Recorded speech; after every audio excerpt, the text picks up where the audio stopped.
Oi, Paulo, tudo bem contigo? Tudo bom, Alberto? É um prazer falar com você. Fazia tempo que a gente não conversava. Fazia né? tempo aí, né, que a gente não... Retoma, né? Olha aqui, estamos aí no meio, né, voltamos aí no meio de uma crise gravíssima.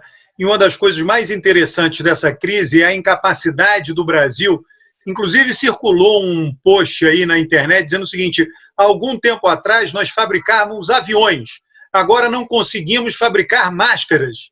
Né? Fabricava coisas muito complexas, agora não consegue fabricar uma coisa muito simples.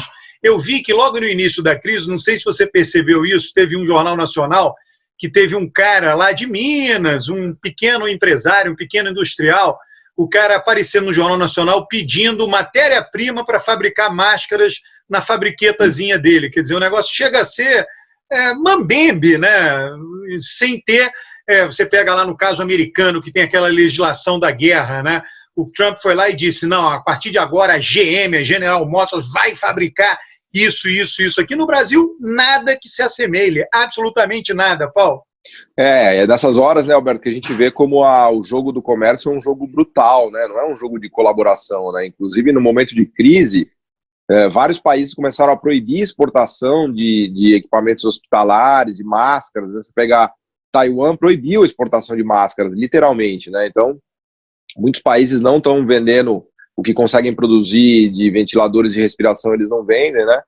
E no Brasil, nosso tecido produtivo está sendo sucateado, como a gente sempre conversa, e agora que a gente vê a falta que faz uma capacidade tecnológica, uma capacidade produtiva que a gente não tem, né? Por exemplo, no caso da máscara, tem uma máscara básica que a gente até consegue fazer, que é o chamado TNT, né? Que é o tecido não tecido. Como a gente faz celulose, isso é um derivado de celulose, então a máscara simples a gente consegue fazer. Agora a N95, que é aquela que você usa no centro cirúrgico, na UTI, que é a que realmente protege os médicos, precisa de um polipropileno lá, que eu não sei o detalhe, mas esse daí a gente não tem capacidade de fazer, né? Os ventiladores também, de respiração, é até curioso, que tem uma empresa brasileira que acho que é a Magnamed, que ela foi salva pelo BNDES até, Alberto. Olha essa história que interessante. A principal empresa brasileira capaz de produzir os ventiladores de respiração, ela é dependente de peças, de componentes que vêm do exterior, então a gente depende de importação. Mas ela consegue fazer esses ventiladores de respiração. Ela é uma empresa de 2006, 2007, que no início ninguém queria financiar. O BNDES pôs a grana via Criatec e ele ajudou a construir a empresa. Depois ela se constituiu, ganhou escala, ganhou volume e conseguiu se financiar no mercado. Mas ainda assim, como você falou, num volume, numa proporção muito menor do que a gente precisa hoje, né? Então a nossa capacidade técnica, produtiva, não tem, tem algum legado tecnológico, mas ainda, dado o sucateamento, está muito longe de conseguir produzir tudo que a gente precisaria para sair dessa crise, né? E a ideia de que vai importar, você não consegue, né? Não, lembra muito lá o esforço da República Tcheca, né? Teve aquele vídeo circulando que a República Tcheca, para fabricar máscaras, colocou costureiras fazendo isso. É a situação do Brasil. Está pegando tecido, colocando costureiras. Quer dizer, um país de 210 milhões de habitantes. A República Tcheca é um país bem pequeno, ali incrustado no meio da Europa. A economia é efetivamente puxada pela economia alemã. Né? A velha história, se a economia alemã der um espirro, a República Tcheca fica doente. Né? Então, a Alemanha, o crescimento da Alemanha puxou todos esses países nas últimas décadas. É compreensível que um país como a República Tcheca não tenha uma estrutura produtiva para isso, mas o Brasil é algo absolutamente inaceitável, né? Eu tenho conversado aí com vários prefeitos, os prefeitos estão fazendo parcerias com cooperativas de costureiras, que agora perderam muito do seu trabalho durante a pandemia, e aí as prefeituras estão financiando as costureiras para fazer máscaras de tecido, quando isso era para estar sendo feito em massa, a coisa mais fácil que tem. Mas é fácil uma vez tendo a estrutura produtiva formada, constituída. Quer dizer, nós temos, inclusive, Paulo, não tem a complexidade, que é um diálogo comum nosso, mas nós temos um setor petroquímico no Brasil.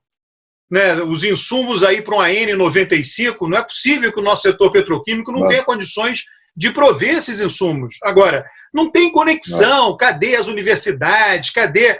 Né? É uma rede de relações que tem que estar lá constituída para aquilo rodar, né?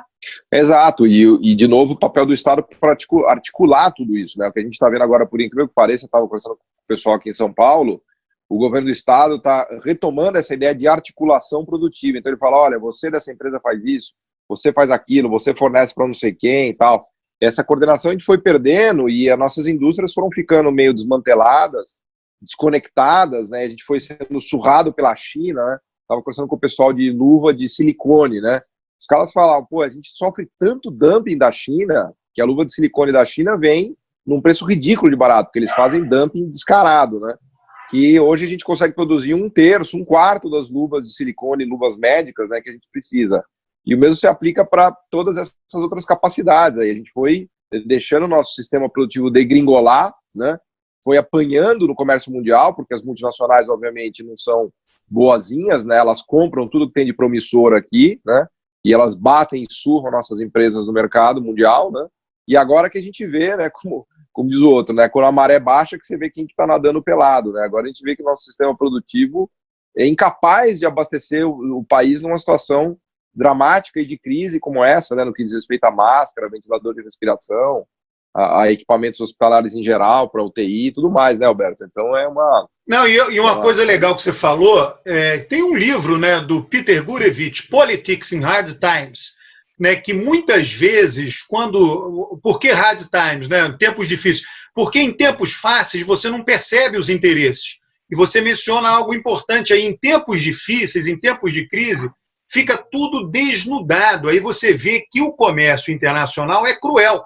Só que em tempos que não são de crise, é do mesmo jeito. Só que é de um jeito mais civilizado. Agora não, botou a máscara em cima da mesa, né?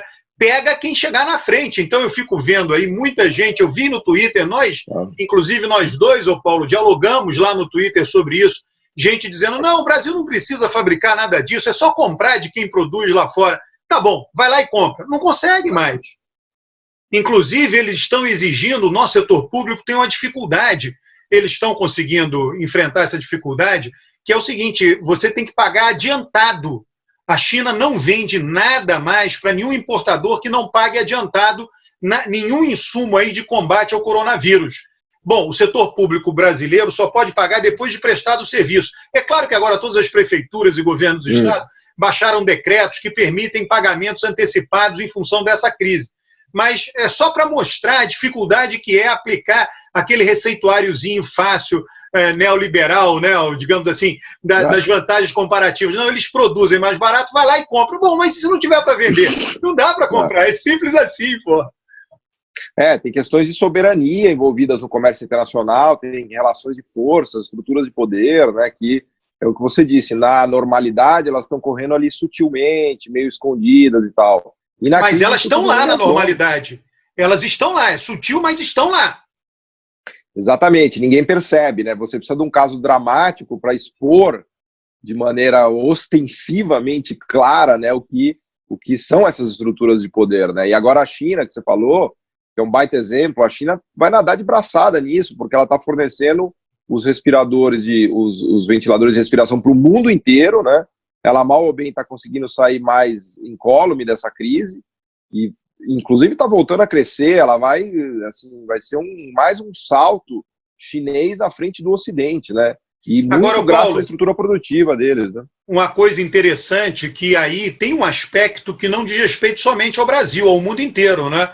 Como o grosso da indústria foi para aquela região do mundo, a indústria está tendo dificuldade de prover isso, não só no Brasil, mas, por incrível que pareça, uma Alemanha, uns Estados Unidos estão passando uma dificuldade, é claro que em outras proporções, comparando com o Brasil, mas da mesma natureza que nós estamos passando aqui. Sem dúvida, o Reino Unido descobriu que ele não consegue fazer o ventilador de respiração. O Reino Unido, imagina, que é uma economia super high-tech, né? Sofisticada, então todos os países estão repensando essa coisa das cadeias globais de valor, né, Alberto? A gente, enfim, o vídeo está ficando meio longo já, mas só para concluir isso daqui. A gente tanto fala, todo mundo repensando. Você pega os Estados Unidos, a Inglaterra, a Alemanha, a França, está todo mundo repensando essa ideia de terceirizar a produção para a China, né? De tentar reshore, que eles falam, né? Trazer para o seu próprio território, porque eles descobriram que eles perderam todas essas capacidades, né? problema é que é meio tarde demais, porque agora a China já domina as tecnologias. Então, você vai chegar numa situação em que você não, por exemplo, o Trump não tem 5G nos Estados Unidos, não tem empresa capaz de fazer 5G. Ele vai ter que pedir pinico ou para a Nokia ou para a Ericsson ou cair nas mãos da Huawei, né? Então o mundo andou, né, por assim dizer, né? Ô Paulo, um prazer aí da gente voltar a conversar aí, né, nesse momento aí de crise. É uma satisfação saber que está tudo bem contigo aí. Continuamos aí na nossa mesma linha, a linha empírica, a linha não ideológica.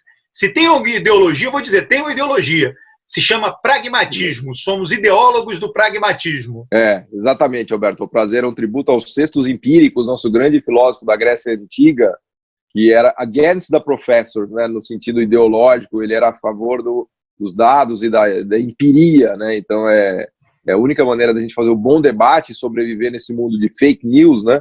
Fake news e fake science, né? E fake analysis, com a nossa orientação empírica, né? Valeu, Alberto. Abraço. Abraço, Paulo!